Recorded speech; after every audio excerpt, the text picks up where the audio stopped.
honestly, I wasn't gonna really tell nobody. I told my mama that today. She thought I quit on them because I don't know. Lately, I've been feeling like I should, not to change the subject with the wedding, but like I was telling Sadiri and my mom even a couple weeks ago.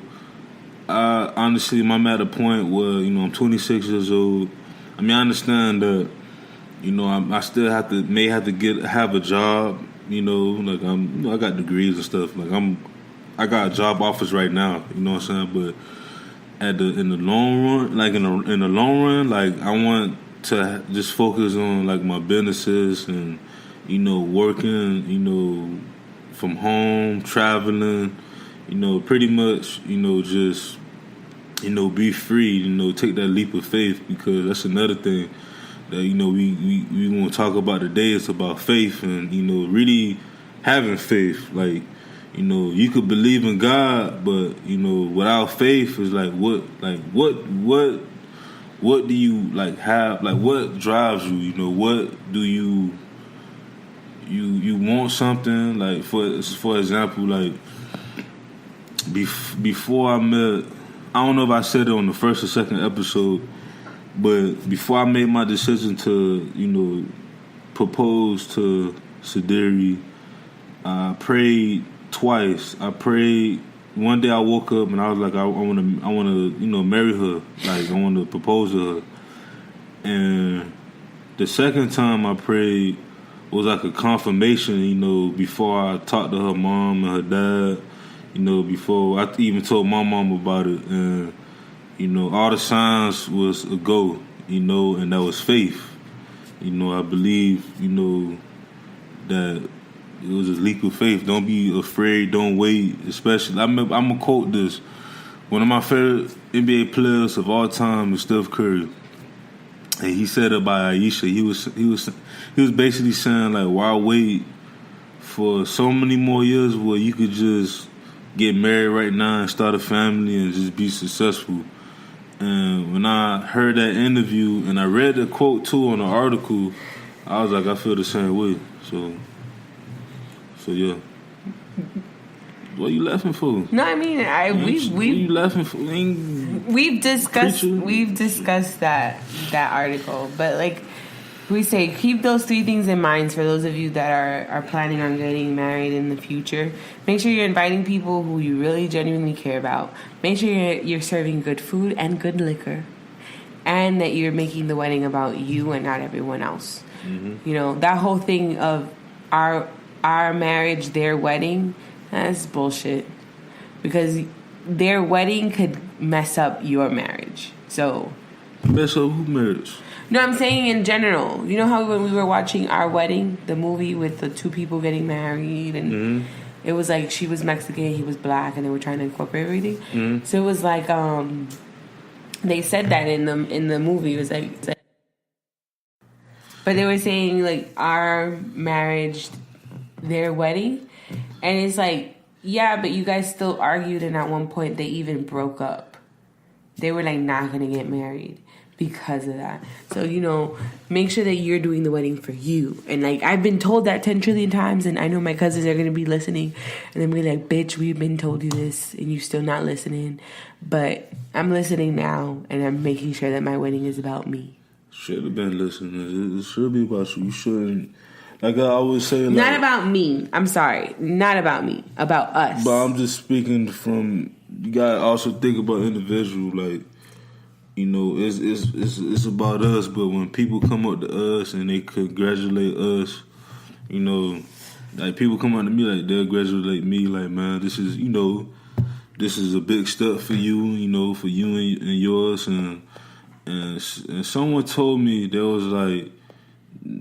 One of the things that you shouldn't let no one do is someone ruin your marriage, and it could be anybody. It ain't just a broad or quote unquote nigga or whatever. It could be a family member or a friend or whatever that just talk some shit about da da da da, like, and that goes back to me saying like keep keep most of your problems and stuff at home.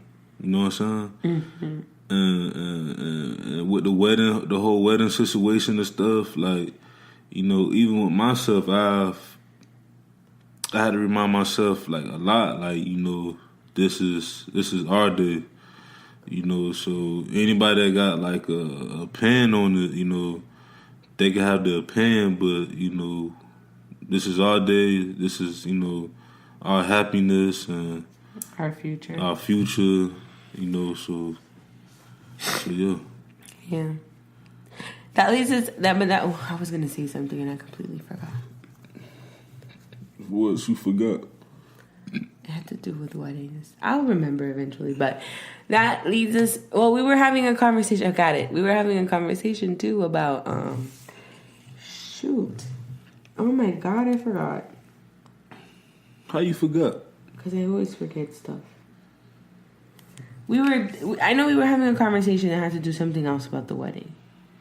What about the wedding? Like, what else? Not about cake. By the way, we had a really good cake testing, and that was fun. Yeah, it was fun. Shout out, I forgot what to call that, but anyway. It's, Royal Treats? Royal Treats. Stay off of, what's that? No, not University. It is University. No, it's University and Pines. It's in the plaza. It's literally across the street from the Hooters. It's in that plaza where there's an Outback Steakhouse and all that stuff at, but check them out. They have really, really good cakes.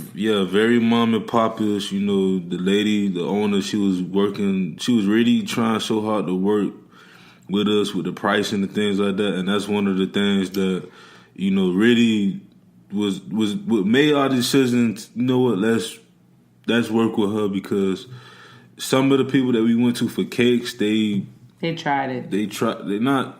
I'm not gonna say they tried it, because you know, in the bed is you need your money, but some people become too greedy, or you know. But what the lady, she was just so humble and stuff, and like she was just like, you know, we could work things out, and you know, pay little by little, and you need that in this world, you know, for anything that. Mm-hmm. Like, you need people like that work around with you and stuff. At the end of the day, people need their money. Like, we want our money, but at least be, you know, a little bit reasonable. But she tried it. The other people that we had gone to for cakes had tried it. Like, we're not asking for big pieces of cakes, but you really are asking for like $600, $700 for a piece of cake. And not to like knock anybody's hustle, because that's the same thing. Like, when you are a photographer or you're something like that, and you put your price and people are like, oh, that's too expensive. But like, really, we're asking for a sheet cake, you know, and a decoy cake, not even like a real cake, like a decoy cake. And you charging us $700? Like, nah, bruh, that's too much. Not including delivery. Yeah, that's crazy. That really is crazy. But yeah, I mean, we're doing good with the whole process with the wedding. It's flying by. It's about to be April soon, next week. So we got April, May, June, July. Our goal is to get everything complete by July. Like, you need to get your suit. That's the thing. Don't worry about that. My suit is coming. Don't worry about that. Okay. Just know that your boy gonna be fly. I already told you I ain't worried about how you gonna look. I just want you to get your stuff done. I'm gonna get my stuff done, so that you not last minute. I'm not last minute nothing. No, nothing. Our wedding planner says you procrastinate. No, cause I ain't saying nothing, but it's about communication though. I don't procrastinate. Sometimes I do, but it's not about procrastinating. It's just, you know, there's also money involved too. You know. So, John getting laid off brought up a really good relationship and personal thing, conversation that we both had. Shout out to Laura for giving me Pastor Stephen Furnick. I can pronounce his name. He's a good preacher.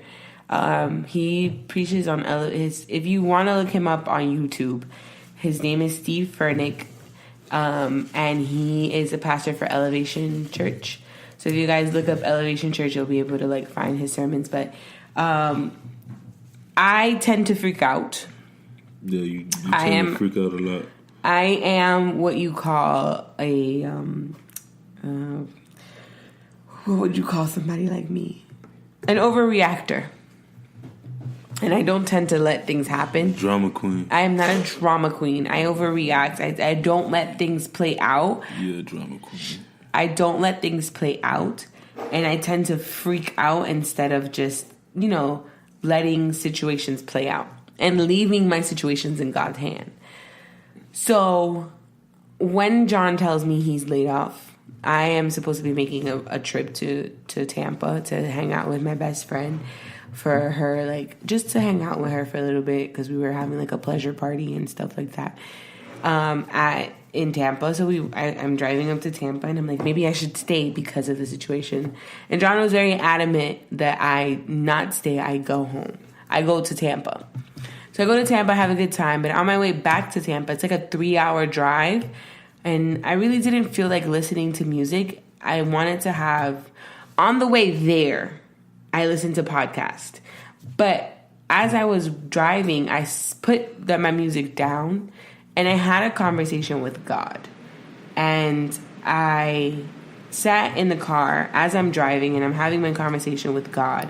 And after I had my conversation with God, I called John and I was telling him, I think that we need to take some time to really refocus our relationship with God and refocus our personal relationship with God and our couple relationship with God, because there's two different things that we have to think about when it comes to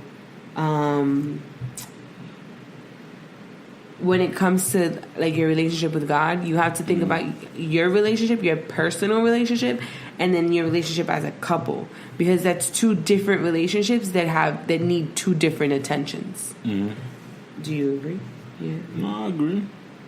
Yeah. So I called John and I was telling him, I think that I need to, I need to refocus myself. I need to find more time to sit down and talk to God, and I need to like meditate and focus on like what it is that God is trying to teach me. And I also need to stop freaking out and actually let go and let God. And the funny thing about it is, me and my best friend Taylor had my senior year of college. I was graduating. I was online for Zeta.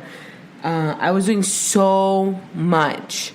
And when I tell you, me and Taylor really, like, our go-to song when things were getting too hard and we did not think we were going to make it was Let Go, Let God. I forgot who sings it, but it's a really good song.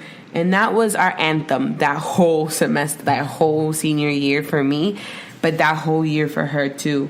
And I literally let go and let God, but I haven't been doing that lately. And I had to tell myself, no, I have to let go and let God. Whatever God's plan for John is, I have to be faithful in the fact that he's going to work it all out, and I don't have to worry about it. So I told John that. I go into Tampa, I have a good time. I drive back and I text my cousin, who's like my sister, what's the guy that you told me about? And she texts me his number. She texts me his name, and I looked him up on YouTube. And on my drive home, I'm listening to his sermon. And he had really good sermons. A lot of them had to do with a lot of the things that me and John are going through, and I myself personally am going through. So every morning now, instead of waking up and just getting ready for work, I literally take time and listen to a sermon. And he has a bunch of sermons from back up. And I listen to each sermon. But one of the sermons that really stuck out to me, and I think that John also agrees on, is one where he's talking about fixing your focus. Mm-hmm. Where he says something, and I think that I applied it to our relationship and then also to myself. when we get into a relationship, we always say it's 50-50. You come with one person who's half there and the other person who's there, and then you connect them and make one. However, God doesn't want that. What he said, if I can remember,